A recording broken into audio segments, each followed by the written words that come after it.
So what lies ahead for the Russian economy? Its central bank governors warning Russians are in for tough times, but the president begs to differ, as we heard Julia saying just then. Oleg Korenok is a professor of economics at Virginia Commonwealth University. So very different outlooks there from the central bank and from Putin. What's your take?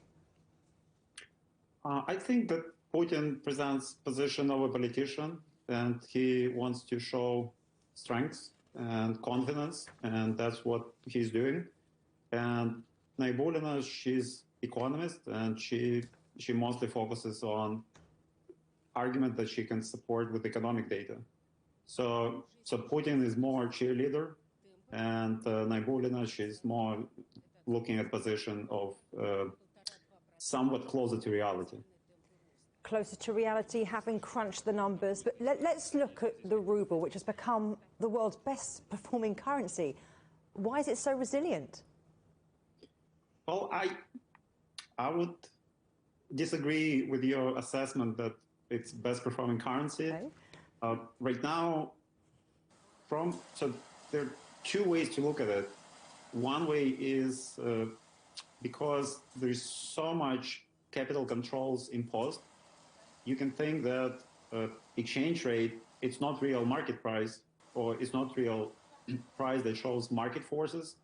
It just became political effort to show that sanctions are not working. So they use capital controls to show the rest of the world, or convince the rest of the world that their sanctions are not effective. Then, from economics point of view, there are two sources that helps the ruble. One is, despite the sanctions, Europe is still buying a lot of oil and gas from Russia and paying in hard currency. And Russia is still selling about $10 billion worth of oil a month plus gas. So that gives them a lot of hard currency revenues. Then on the second side, due to sanctions and actions of many foreign companies and private firms, so firms are not selling their goods, or countries are not selling their goods to Russia. As a result, Russia does not need as much foreign currency as they used to. So that helps the ruble too. So there's economics reasons why ruble is stronger. So they're getting dollars as a result of selling gas and oil, and they're not using as many dollars as a result of sanctions. Yeah. On the other hand, again, huge capital controls indicate that mostly the price of ruble is just a political showmanship. So not real market prices. What about longer term, though? I mean, will the factors that you've outlined that have benefited the currency eventually become major drags on the economy? Well, so from a longer term point of view, so right now, it's a benefit for Russia that they're not buying foreign goods. But longer term, right now, what they're not buying important raw materials, important components for their industries. And as a result of lack of those components for industries, they will not be able to repair the equipment. They will not be able to replace the equipment.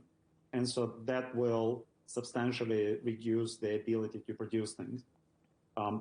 Then on the second side, so yes, right now they're getting a lot of money from gas and oil because Europe cannot immediately switch off from oil and gas, Russian oil and gas. But long term, Europe is pretty serious about curtailing their dependence on Russia. And long term, it means that Russia will sell less oil and gas to Europe, much, much less.